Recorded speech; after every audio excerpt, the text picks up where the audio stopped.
Hai guys, jumpa lagi dengan gue Davin. Hari ini kita mau ngebahas mobil Pajero Sport Dakar. Nah, jadi selama ini gue banyak bikin video Dakar yang baru-baru, tapi yang ini kelupaan. Jadi padahal ini juga cukup banyak, cukup populer mobil ini. Nah, hari ini gue dapet satu mobil Pajero Dakar ya, yang kondisinya masih seger banget, kilometer 40 ribuan, dan dia mau performanya ini jauh lebih oke, sekaligus juga lebih ada suaranya gitu. Jadi Dakar yang 2015 ini kita modifikasi beberapa parts yang plug and play tentunya seperti biasa, dan juga kita akan remap ECU-nya untuk meningkatkan powernya.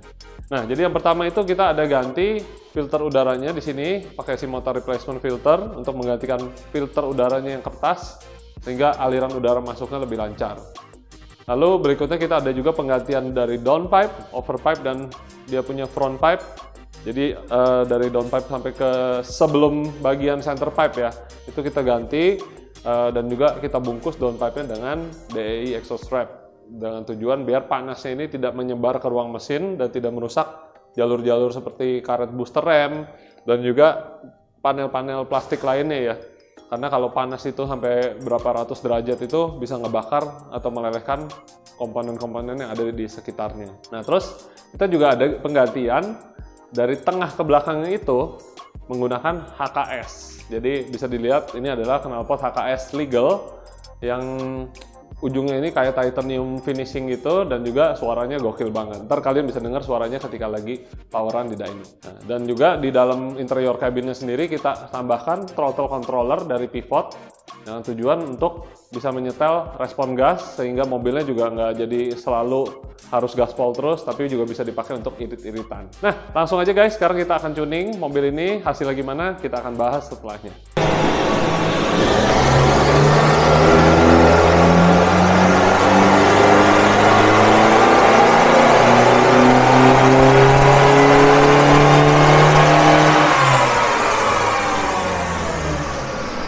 Nah guys, seperti biasa hasil yang kita tampilkan di sini ini adalah hasil on wheel. Jadi yang diukur itu bukan tenaga di mesin, tapi tenaga yang ada di rodanya.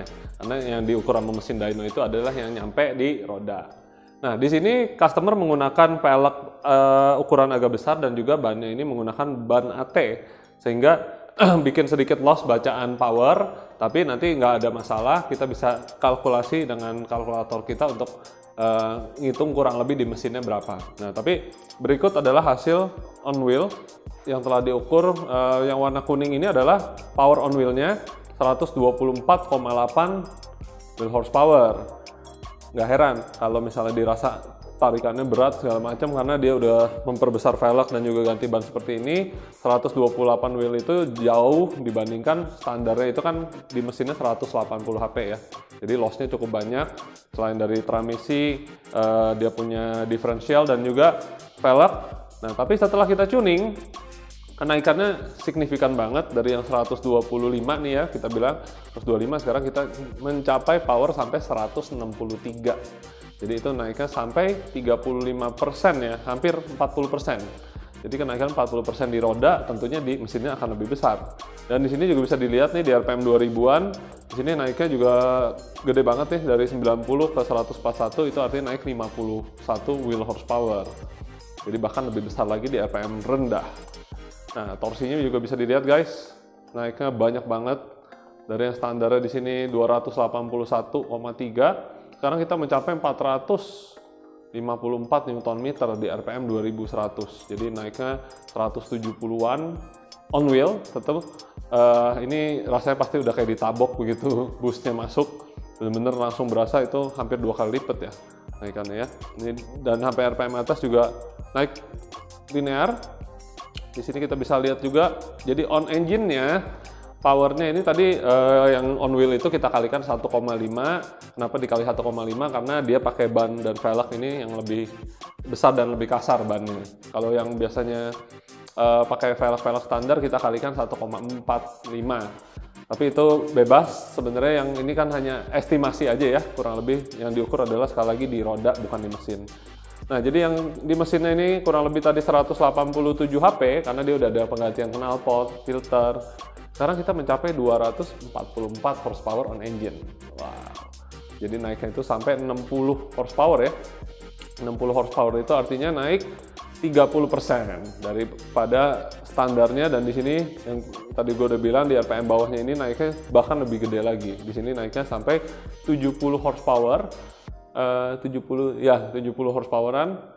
Tentunya hal ini akan membuat mobil ini bener-bener beda banget. Jadi ketika kalian punya mobil ini yang tadinya aduh tarikannya berat, lemot, begitu udah kita tune seperti ini, mungkin gue rasa kalian nggak akan kepengen beli Pajero yang baru karena tenaganya udah lebih gede banget dari si Pajero Dakar yang 2,4 itu. Nah guys, bisa dilihat ya di sini, ini adalah knalpot HKS-nya dengan dual tip, jadi lubangnya 2, bikin mobil tampilannya berubah banget dari belakang, sporty abis, suaranya juga nggak kampungan. Pokoknya begitu dilihat orang nggak malu-maluin deh, dan juga menambah sensasi fun to drive tentunya. Dan juga di sini di belakang udah ditambahin namanya balance arm.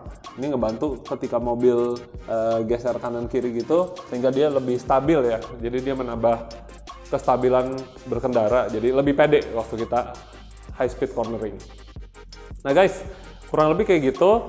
Pakai stage 2 di mobil ini sendiri, jadi masih aman banget buat dipakai karena kita udah kerjain mobil ini sendiri dari tahun 2016-an. Waktu itu awal kita baru mulai remap mobil Jepang, sampai sekarang nggak pernah ada masalah. Jadi selama mobil kalian ini dirawat, di tune up, dan juga rajin-rajin lah diganti olinya, itu biasanya sih mobil diesel itu sangat-sangat badak banget lah, karena mobil diesel itu endurance-nya tinggi banget gitu. Jadi buat kalian yang punya mobil diesel nggak usah ragu-ragu, tapi apabila mobil kalian kurang sehat, harap dibenerin dulu sebelum mampir ke workshop kita, biar hasilnya juga akan lebih maksimal.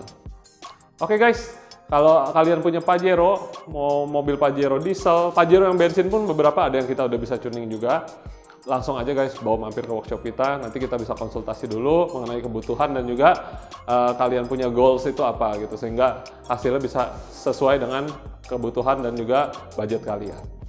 Thank you guys buat yang ngikutin video ini. Nah guys, jangan lupa juga untuk subscribe, kita punya Instagram TV, dan juga YouTube channel kita. Kalau kita ada video baru, biar kalian tidak ketinggalan, karena kita akan update terus mengenai mobil modifikasi dan juga seputar mapping issue mobil-mobil modern. Oke guys, kalau gitu gue pamit diri dulu. See you on the next video. Bye.